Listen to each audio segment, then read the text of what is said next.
आखिर मंगोल कामयाब क्यों थे? सबसे पहली बात जो जहन में आती है वो है मंगोलों की बर्क रफ्तारी।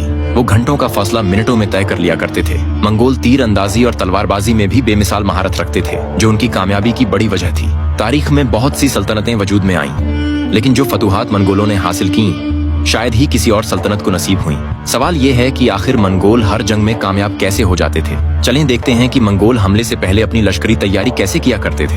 मंगोलों में एक कबायली मजलिस हुआ करती थी जिसे कुरुलताई कहा जाता था। ये कुरुलताई हुकूमत के अहम फैसले करने के लिए बुलाई जाती थी। यही मजलिस फैसला करती थी कि किन शहरों पर हमला करना है, कैसे करना है और कितनी फौज रवाना करनी है। इस मजलिस के झेरे इंतजाम खास किस्म के मशक़ के मुकाबले भी मुनक्किद किए जाते थे, जहां मंगोल सिपाही अपनी महारत दिखाते। मंगोल अपने बच्चों को बचपन से ही तीर अंदाजी और घुड़सवारी की तरबियत दिया करते थे। जब चंगेज खान बन गया तो उसने मंगोल फौज को मजीद मजबूत बनाया। मंगोल फौज का सबसे छोटा यूनिट अरबान कहलाता था, जिसमें 10 सिपाही शामिल होते थे। ये सिपाही मुख्तलिफ कबीलों से लिए जाते थे, लेकिन इन सब में खान की वफादारी कूट कूट कर भरी जाती थी। यहाँ तक कि सोना भी उनकी वफादारी को खरीद नहीं सकता था। अगर इस यूनिट का एक सिपाही भी जंग के दौरान मैदान से भागता तो बाकी के 9 सिपाहियों को खान के हुक्म पर कत्ल कर दिया जाता था। हर मंगोल सिपाही के पास 3 से 5 घोड़े होते थे। जब एक घोड़ा थक जाता तो वो चलते चलते फौरन दूसरे घोड़े पर सवार हो जाते थे। ये सिपाही अपनी पूरी जिंदगी खान के नाम कर देते थे। 10 अरबान यूनिट मिलकर एक जीगन बनाते, जिसमें 100 सिपाही होते। 10 जीगन मिलकर एक मेंगन बनाते, जिसमें 1000 सिपाही शामिल होते। और 10 मेंगन मिलकर एक तूमान बनता, जिसमें 10,000 मंगोल जंगजू होते। ये तूमान मंगोल फौज का सबसे बड़ा जंगी दस्ता हुआ करता था। अक्सर मंगोल लश्कर 2 या 3 तूमान पर मुश्तमिल होते थे।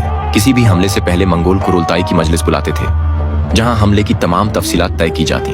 मंगोल जासूस दुश्मन के इलाकों में दाखिल होकर मालूमात जमा करते और वहां के लोगों में खौफ पैदा करते। वो दुश्मनों को बताते कि मंगोल नाकाबिले शिकस्त, सफाक और बेरहम हैं। ये खौफ इतना होता कि अक्सर दुश्मन बगैर लड़े ही हथियार डाल देते, या अगर लड़ाई होती भी तो शिकस्त उनका मुकद्दर बनती।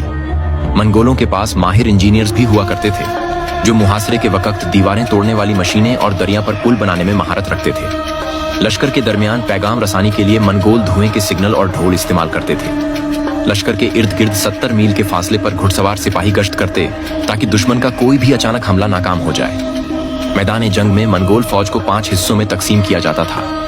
पहले 2 हिस्से नेजा बरदार घुड़सवारों पर मुश्तमिल होते, जिनके पास नेजों के अलावा तीर और तलवारें भी होती। उनके पीछे 3 हिस्से तीरंदाज घुड़सवारों के होते, जो दुश्मन पर बारिश की तरह तीर बरसाते थे। कभी कभी अगर मंगोलों को लगता कि दुश्मन तादाद या ताकत में ज्यादा है तो वो जंगी साजो सामान छोड़कर मैदान से भाग जाते, मगर ये एक खास चाल होती। जैसे ही दुश्मन माल ए गनीमत जमा करने में मशगूल होता, मंगोल पहले से ज्यादा रफ्तार और शिद्दत के साथ पलटकर हमला करके पूरे लश्कर का सफाया कर देते थे।